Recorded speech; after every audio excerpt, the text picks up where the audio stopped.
खबर मानेका की दूसरी शादी का कैसे मालूम पड़ा? खबर मानेका के वकील ने क्या सबसे बड़ी गलती? सलमान अकरम राजा ने किस तरीके से खबर मानेका के वकील को दबोचा? आज अदालत से किसको बाहर निकाला गया? बनी गाला की तैयारियां इस वक्त क्या जारी हैं? किस नए केस के अंदर खान की गिरफ्तारी डाल दी गई है? बुशरा बीबी कब तक वापस बनी गाला पहुंच जाएंगी? पाकिस्तान मुस्लिम लीग नून के बड़े हलके इस वक्त क्या सोच रहे हैं? आप सब पर सलाम थी, मैं यासिर रशीद हूं और आप मेरा वीलॉग देख रहे हैं। नाज़रीन, आज और कल के फैसलों की मुबारकबाद जो है वो पाकिस्तान तहरीक इंसाफ या इमरान खान को नहीं, ये मुबारकबाद पाकिस्तान मुस्लिम लीग नून को हो कि पाकिस्तान मुस्लिम लीग नून एक हद तक कामयाब तो हो चुकी है किसी एक को एक पेज पर लाने के लिए, एक नज़रियात पे मुत्तफिक करने के लिए। यानी वही पाकिस्तान मुस्लिम लीग नून जो सुप्रीम कोर्ट के 2 जजेस के ऊपर सिर्फ बात किया करती थी, अब वही पाकिस्तान मुस्लिम लीग नून सुप्रीम कोर्ट के 8 जजेस के ऊपर बात कर रही है। वही पाकिस्तान मुस्लिम लीग नून जो इद्दत केस में निकाह के फैसले को सराह रही थी, वो आज के दिन आज के फैसले के ऊपर ये कह रही है कि लाडले को रिलीफ देने के लिए सारे एक पेज के ऊपर मौजूद हैं। तो ये क्रेडिट पाकिस्तान मुस्लिम लीग नून को जाता है कि जो ये बात करती थी कि सड़कों के ऊपर एहतजाज करना जो है वो जमहूरी हक है, लेकिन वो एहतजाज अमन, जमहूरियत और आइन के पैराए के अंदर किया जाना चाहिए। वही पाकिस्तान मुस्लिम लीग नून जो ये कहा करती थी कि तहरीक फसाद ने सोशल मीडिया के ऊपर जजेस के खिलाफ मुनज़्ज़म मुहिम चला रखी है और इनको लगाम डालने वाला कोई नहीं, उसी पाकिस्तान मुस्लिम लीग नून को मैं सलाम अकीदत पेश करता हूं कि जिसने वैसा ही एहतजाज जो है वो सड़कों पर लाकर यह साबित किया है कि तुम तो फेक एहतजाज करते हो, तुम तो डिजिटल के फसादिये हो, हम जो है हकीकी फसादिये। कल के दिन जब टायर्स जलाकर इस्लामाबाद की शाहराहों के ऊपर 8 जजेस के खिलाफ एहतजाज किया गया, क्या वो जमहूरी हक था? 8 जजेस की तस्वीर को बाकायदा मंसूबाबंदी के तहत सड़क के ऊपर, जमीन के ऊपर गिराया गया, उसके ऊपर नारेबाजी की गई। क्या ये आईनी, जमहूरी और कानूनी हक था कि जिसका आपकी जानिब से इस्तेमाल किया गया? एक लम्हे को फर्ज कीजिए, एक टोला उठे छोटा सा जिसमें 20 से 25 अफराद हो, पाकिस्तान तहरीक इंसाफ के कारकुनान हो, उनके झंडे हाथ में थामे हुए हो, सड़क के ऊपर मौजूद हो, और लाहौर की एटीसी की अदालत ने जो इमरान खान की 9 मई की अबूरी जमानतों का फैसला जो था वो दिया और कहा कि जमानतों का हक ये खो चुके हैं, वो 25 अफराद लाहौर की शाहराहों पे खड़े होकर उस जज के बारे में कोई बात कर रहे हो, सिर्फ नारेबाजी कि हमें हमारा हक नहीं मिला, सिर्फ इस तरह की नारेबाजी। उनके ऊपर 496, 492, इवन 302 और आर्टिकल 6 भी लगाने के दर पे हो जाएंगे कि इन्होंने आईन और कानून की खिलाफ वर्जी की थी। लेकिन कल के दिन आपने तो सारा कुछ अपने हक में कर लिया। और कहा यह जाता है कि सिर्फ वो विफाकी वज़रा का हल्का ही नहीं था। अब ये देखना है कि आज के फैसले से पहले कुछ सहाफ़ी या हुकूमती इत्तेहादियों के नवाजे हुए वो लिखते हैं कि रिहाई हो भी गई तो रिहाई नहीं होगी। ये उनकी तरफ से लिखना था और हमने ये देखा है कि सिर्फ इन्हीं केसेस में गिरफ्तारियां डाली हुई थीं और ये तमाम केसेस खत्म हो चुके हैं। अलकादिर ट्रस्ट का केस सजा मुअत्तल है, तोशाखाना केस उड़ा दिया गया, इद्दत निकाह केस उड़ चुका। ये वो केसेस थे कि जिनमें सज़ाएं थीं या गिरफ्तारियां थीं, वो सज़ाएं या तो मुअत्तल हुई या केसेस सही बरी कर दिए गए। अब जो दूसरी तरफ की सूरत हाल है कि 3 केसेस 9 मई के जिसकी अबूरी ज़मानतों को खारिज किया गया था, उसमें खान साहब की अडियाला जेल के अंदर गिरफ्तारी डाल दी गई है, यानी खान साहब वहाँ से रिहा नहीं होंगे। जो बनी गाला का प्रोटोकॉल का अमला है, सिक्योरिटी प्रोटोकॉल का, वो अडियाला पहुंच चुका है, वो बुशरा बीबी को लेके बनी गाला जाएगा और बनी गाला में पिछले 1 हफ्ते से तज़ीन व आराइश का काम इस वक्त जारी है, साफ़ सफाई का काम जारी है।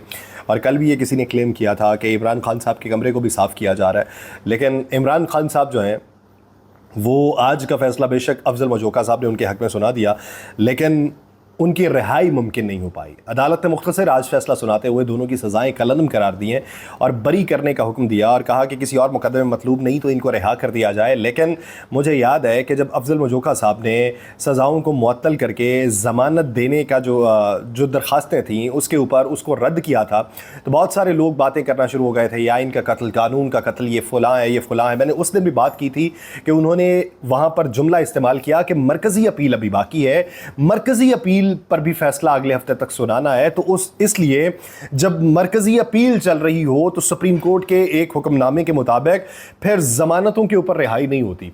तो उस बहुत सारे लोग बात कर रहे थे, मैंने कहा जी एक हफ्ते का इंतज़ार अभी कर लिया जाए। मरकज़ी अपील में हो सकता है कि मरकज़ी अपील में इनको केस से ही बरी कर दिया जाए, तो आज वही देखने में आया। अफजल मजोका साहब ने मरकज़ी अपीलों के ऊपर आज समाअत की और ये आखिरी समाअत साबित हुई। इस समाअत में खबर मानिका की तरफ से वकील थे जाहिद आसिफ, इमरान खान के वकील थे सलमान अकरम राजा। और जब खबर मानिका के वकील ने ये कहा, मैं समाअत का हवाल बताता हूँ कि उसमें हर्फ ब हर्फ आज के दिन बात क्या हुई है, जिसके बाद जज साहब ने फैसला महफूज करने के बाद 3 बजे जब सुनाया तो वो केस से ही बरी क्यों किया। तो ट्रायल के दौरान जाहिद आसिफ साहब की तरफ से कहा गया कि ट्रायल के दौरान बानी पीटीआई की तरफ से वकला का गवाह लाने का कहा गया था। अगर ये गवाह लाना चाहते तो हमें कोई एतराज़ नहीं है, अदालत किसी भी वक्त शवाहिद ले सकती है। जाहिद आसिफ ने अपने दलाइल ये दिए कि आपने फ़िका हनफी का पूछा था, मुफ्ती सईद ने भी ये नहीं कहा कि दोनों हनफी है। सलमान अकरम राजा कहते हैं कि उनकी क्लाइंट इमरान खान ने शादी की है, उन्हें इद्दत के बारे में इल्म नहीं है, तमाम तर जिम्मेदारी जो है वो बुशरा बीबी के कंधों पर मुंतकिल की जा रही है। वकील ने दलाइल में ये कहा कि शौहर जो है वो औरत की कुर्बानियों को साइड पे रख के ये कह रहा है कि मैंने कुछ नहीं किया। खातून मुश्किल वक्त में खाविंद के साथ खड़ी रही है। एक लीडर से ऐसी तवक्को नहीं की जा सकती। बीवी बनी गाला की साइड छोड़ के अडयाला जेल तक चली गई। बीवी क्या सोचेगी कि मेरी मोहब्बतों का ये सिला दिया, कि आप ये कहते हैं कि उसको साइड पे कर दें। इमरान खान के साथ भी धोखा हुआ था, इमरान खान साथ खड़ा है। तो अफजल मजोका साहब ने इस बारे में रिमार्क्स दिए कि ऐसे हो ही नहीं सकता, अगर शादी हुई है तो फिर दोनों जिम्मेदार हैं। खबर मानिका के वकील ने कहा कि मुझे अपील कुनिंदगान के इजाफी सबूत के ऊपर कोई एतराज़ नहीं, वो इजाफी सबूत पेश कर सकते हैं। बुशरा बीबी की तरफ से ये कहा गया कि अप्रैल 2017 में ज़बानी तलाक हुई। उन्होंने कहा कि सलमान अकरम राजा जो है वो ज़बानी तलाक को मान रहे हैं कि अप्रैल में हुई है। अगर खातून ये कहती है कि उसे ज़बानी तलाक दी गई है तो क्या उसकी ज़बानी बात के ऊपर एतबार किया जाएगा? क्योंकि ज़बानी तलाक की कोई हैसियत नहीं होती। इस हवाले से अदालती फैसले मौजूद हैं। कानून ये कहता है कि दस्तावेजी सबूत जो है वो ज़बानी बात के ऊपर जारी नहीं होगा। ये एक वैलिड क्वेश्चन था, लेकिन इसको जिस तरीके से रद्द किया है ना सलमान अकरम राजा साहब ने, वो बड़ा देखने के लायक था। यानी एक वैलिड रीज़न जब उठाई जाए तो दाद देनी चाहिए। वकील ने, जाहिद आसिफ साहब ने वैलिड रीज़न उठाई। उन्होंने कहा जी बुशरा बीबी ने किस बयान के अंदर ये कहा है कि शादी इद्दत के दौरान नहीं हुई। मुफ्ती सईद ने बुशरा बीबी की बहन के ये कहने पर कि शादी के लवाजमात पूरे हैं, उन्होंने निकाह पढ़ा दिया। और किसी जगह पे बुशरा बीबी ने मुफ्ती सईद को ये नहीं कहा कि इनकी इद्दत पूरी है। जिस बहन ने इद्दत पूरी होने का कहा उसे फिर बतौर गवाह लाया जाता। अफजल मजोका साहब ने यह कहा कि प्रोसिक्यूशन की यह ड्यूटी है कि वो साबित करे कि इद्दत पूरी नहीं है। इन्होंने साबित नहीं करना कि इद्दत पूरी है, आपने साबित करना है कि पूरी नहीं। फिर आज बुशरा बीबी के जो वकील थे उन्होंने कहा जी हम इस्लामाबाद हाई कोर्ट के फैसले की तामील करवाना चाहते हैं, हम रिमांड बैक नहीं चाह रहे, हम सिर्फ मेरिट पे फैसला चाहते हैं। जज साहब ये कहते हैं कि उसी बुनियाद पे केस रिमांड बैक हुआ कि सर्टिफिकेट मौजूद नहीं था। खबर मानिका ने कहा कि माजी, जो खबर मानिका के वकील हैं, उन्होंने कहा जी कि माजी में 16 जनवरी 2024 को बुशरा बीबी के ऊपर फर्द जुर्म आयद होती है और उसी दिन वह सहते जुर्म से इनकार कर देती हैं। बुशरा बीबी, वकील और इमरान खान ये नहीं कहते कि इन्होंने इद्दत मुकम्मल होने पर शादी की है। किधर है बुशरा बीबी का वो बयान जहां ये लिखा हुआ है कि उन्होंने इद्दत के दौरान निकाह नहीं किया? तो अब ये दूसरा सवाल था जो तकनीकी बुनियादों पे था। इस सवाल का जवाब फौरी तौर पे बुशरा बीबी के वकील देते हैं। वो कहते हैं कि 342 का जो बयान है उसका सवाल नंबर 2 जो है उसमें बुशरा बीबी का बयान मौजूद है। जाहिद आसिफ उठते हैं, उस पर एतराज़ करते हैं कि तलाकनामे की फ़ोटोकॉपी अदालत में पेश की गई है। कानून ने शहादत के अंदर यह लिखा हुआ है कि कॉपी की भी कॉपी काबिल कबूल होगी। टैंपरिंग का इल्ज़ाम लगाया गया कि इसको चेक कराया जा सकता था। मैंने गौर से देखा, मुझे नहीं नजर आया कि कोई टैंपरिंग की गई है। खबर मानिका के वकील ने कहा कि शौहर फौत हो जाए तो बीवी की इद्दत जो है वो 4 माह होगी। एक साथ 3 तलाकें दी हों तो 1 तलाक तसव्वुर होगी। ये कौन कह रहे हैं? खबर मानिका के वकील। उन्होंने इसके ऊपर फिर अहम नुक्ता उठाया। उन्होंने कहा जी शिकायत कुन्ना ने जब हलफ लेकर बयान दिया हो कि वो रुजू करना चाहते हैं तो उनकी एक तलाक तसव्वुर होगी। मैंने तो किसी जगह पे ये नहीं कहा कि मैं फ़िकाए हनफिया से हूँ या फ़िकाए शाफ़ई का मानने वाला हूँ। मैंने तो मुसलमान होने के नाते ये शिकायत दर्ज कराई है कि इंसाफ के मुताबिक, इस्लाम के मुताबिक इसका फ़ैसला होना चाहिए। तो जाहिद आसिफ ने कहा कि इमरान खान और बुशरा बीबी इस केस में बेहतरीन गवाह थे। दोनों हलफ के ऊपर अपने हक के अंदर गवाही देते। तलाक डीड पे टैंपरिंग का कहा गया मगर शवाहिद उसके पेश नहीं किए गए। हम मुतमईन है कि ये तलाक डीड पे कोई टैंपरिंग नहीं हुई। अप्रैल के अंदर कोई तलाक नहीं हुई। नवंबर 2017 को खावर मानिका ने तहरीरी तलाक दी और कुरान पाक के अंदर ये मौजूद है कि दौरान इद्दत रुजू करने का हक और इद्दत मुकम्मल होने पे दूसरी शादी की इजाज़त दी गई है। इद्दत के दौरान दूसरी शादी का फैसला भी नहीं किया जा सकता। ये उनकी तरफ से जो थी बातें, इस पे अफजल मजोका साहब ने एक ऐसा सवाल किया जो पिछली सारी समातों में किसी ने भी नहीं किया। अफजल मजोका साहब ने कहा कि बुशरा बीबी ने तो शादी की है, खबर मानिका ने भी शादी कर ली है। वकील साहब कहते हैं मेरे इल्म में नहीं है, मैंने नहीं पूछा कि शादी की है या नहीं की। सलमान अकरम राजा साहब कहते हैं जी शादी उन्होंने कर ली, 4-4.5 साल का उनका बच्चा भी है। अब ये बात पहली बार मंजर आम पे आई। उनके वकील ये कहते हैं खबर मानिका के, कुरान कहते हैं कि औरत जब अपनी इद्दत मुकम्मल कर ली है तो वो शादी कर सकती है और कुरान पाक में लिखा है कि जब तक इद्दत मुकम्मल ना हो दूसरी शादी का फैसला भी ना किया जाए। अब इस पे उन्होंने अदालत को फिर दूसरे मंजरनामे पे ले जाने की कोशिश की।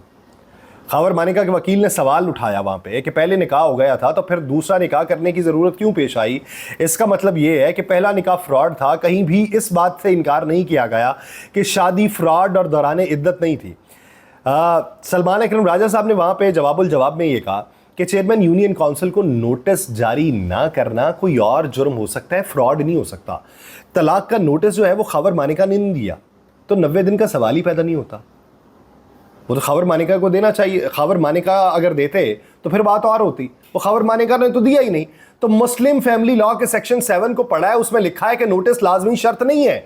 उनकी बात मान भी ली जाए तो भी कानूनी खामी कहा जा सकता है, फ्रॉड शादी नहीं कहा जा सकता। इन्होंने कहा कि एक तलाक हुई। अब इस नुक्ते को जो सलमान अकरम राजा साहब ने पकड़ा, उन्होंने कहा कि जी इन्होंने कहा कि एक तलाक हुई है तो क्या मतलब मानिका और बुशरा बीबी अभी तक निकाह में है? क्योंकि नोटिस तो अभी तक नहीं हुआ और सेक्शन 7 के मुताबिक आज भी गांव में तलाक जो है वो नोटिस के जरिए नहीं दी जाती।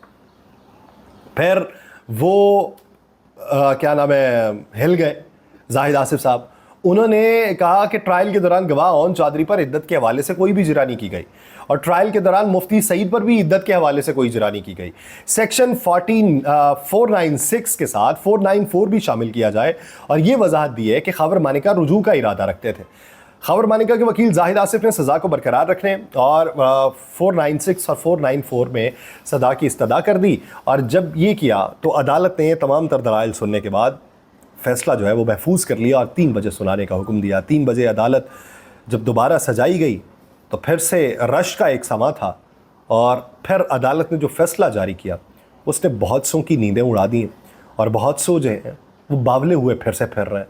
सोशल मीडिया के ऊपर, सड़कों के ऊपर भी दिखाई देंगे। अब फिर कानून के ऊपर बातें की जाएंगी। कल जो सुप्रीम कोर्ट के 8 जजेस पे बातें की गई, अब वो क्या नाम है, जज अफजल मजोका साहब के ऊपर बात की जाएगी कि बातों का तसलसल यूं ही बढ़ता चला जाएगा। कब तक बढ़ाएंगे? इस वक्त आपके पास बचा क्या है? क्योंकि इन्होंने अपील दायर कर दी है। वो जो अबूरी ज़मानतों का केस था कि जिसमें उन्होंने ट्रायल का ही सारा हुक्मनामा जारी कर दिया था, जो लाहौर की अदालत ATC अदालत के अंदर हुआ था और जिसमें ही वो आज गिरफ्तारियाँ तीनों डाली गई हैं। मुझे दीजिए इजाज़त। अल्लाह ने के बाद।